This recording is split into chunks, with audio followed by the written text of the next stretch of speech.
Méditation du 1er avril, le refuge du mensonge. C'est pourquoi rejetez le mensonge et que chacun de vous parle avec vérité à son prochain. Éphésiens 4, verset 25. Selon les statistiques, les gens mentent environ 200 fois par jour et en moyenne une fois toutes les 5 minutes, en faisant de faux compliments, en donnant des excuses boiteuses ou en mentant effrontément. Les raisons qui poussent les gens à mentir sont diverses. Peur des conséquences, manque d'estime de soi, pression extérieure, obtention de gains et d'avantages ou raisons pathologiques. La raison mentale n'est compatible qu'avec la vérité. Les spécialistes du comportement affirment que dans les états névrotiques, le mensonge peut refléter l'incapacité de la conscience à accepter des faits issus de l'inconscient ou une faible estime de soi, en essayant de montrer quelque chose de mieux que ce que l'on croit être. Dans les psychoses, le mensonge prend la forme d'un délire. Des situations bizarres sont décrites comme vraies. Les enfants de parents répressifs ou permissifs prennent souvent l'habitude de mentir. Le mensonge crée une dépendance lorsqu'il est répétitif. Ceux qui en sont dépendants savent qu'ils mentent, mais comme pour toute autre dépendance, ils perdent le contrôle de leurs propres décisions. Chez les personnes normales, le subconscient ne peut pas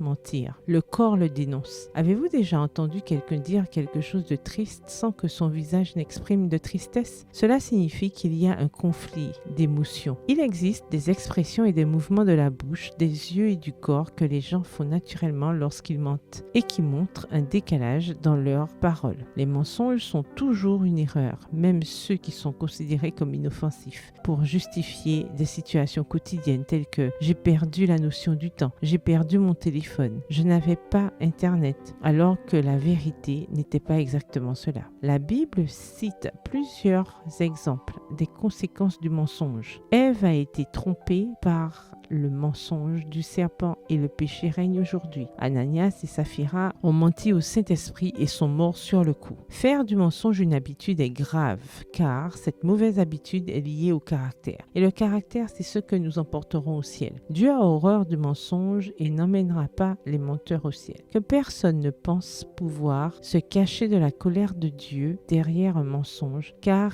il arrachera à l'homme le refuge du mensonge. Extrait du livre Testimony to Ministers and Gospel Workers. Témoignage pour les pasteurs et les évangélistes, au chapitre 22 à la page 182, livre écrit par Ellen G. White. Satan est le père du mensonge. En tant que fille de Dieu, ne disons que la vérité. Bonne journée et que l'Éternel vous bénisse.